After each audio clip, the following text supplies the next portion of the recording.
இப்போது புதிய அறிமுகம் ஆச்சி ஹோட்டல் சாம்பார் 50 கிராம் ரூபாய் 20 மட்டுமே.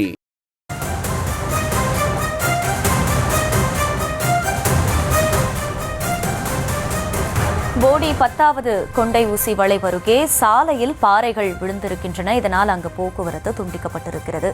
தேயிலை தோட்டங்களுக்கு பணிக்கு செல்ல வேண்டாம் எனவும் அறிவுறுத்தப்பட்டிருக்கிறது. விவரங்களை செய்தியாளர் விஜயசங்கர் வழங்க கேட்கலாம். விஜயசங்கர், இந்த பாறைகளை அகற்றும் பணி நடைபெற்று வருகிறதா?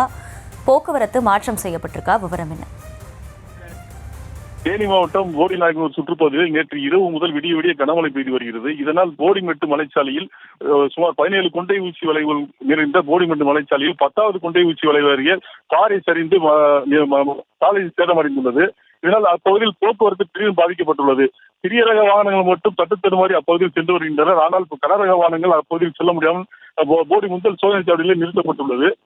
நேற்று இரவு முதல் கனமழை பெய்து வருவதால் அப்பகுதியில் உள்ள தேயிலை தோட்டங்களுக்கு, தமிழக கேரள எல்லைப் பகுதியில் அமைந்துள்ள தேயிலை தோட்டங்களுக்கு செல்லும் ஆயிரக்கணக்கான பணியாளர்கள் இன்று வேலைக்கு செல்ல வேண்டாம் என்று அறிவுறுத்தப்பட்டு இன்று வீட்டிலேயே இருந்து வருகின்றனர். மேலும் தற்போது பாறை சரிந்துள்ள இடத்திற்கு வருவாய்த்துறை வட்டாட்சியர் ஆய்வு செய்து அப்பகுதியில் பாறையில் அகற்றும் பணியை தீவிரப்படுத்தியுள்ளனர். தற்போது பாறையில் அகற்றுவதற்காக ஜேசிபி அப்பகுதியில் சென்று கொண்டிருக்கிறது. மேடம்,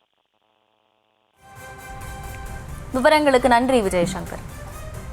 இப்போது புதிய அறிமுகம் ஆச்சி ஹோட்டல் சாம்பார் 50 கிராம் ரூபாய் 20 மட்டுமே.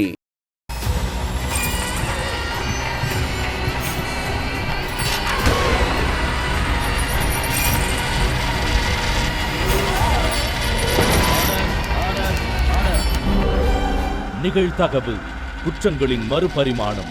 நாள்தோறும் இரவு 10 மணிக்கு இணைந்திருங்கள் நமது நியூஸ் தமிழ் தொலைக்காட்சியோடு.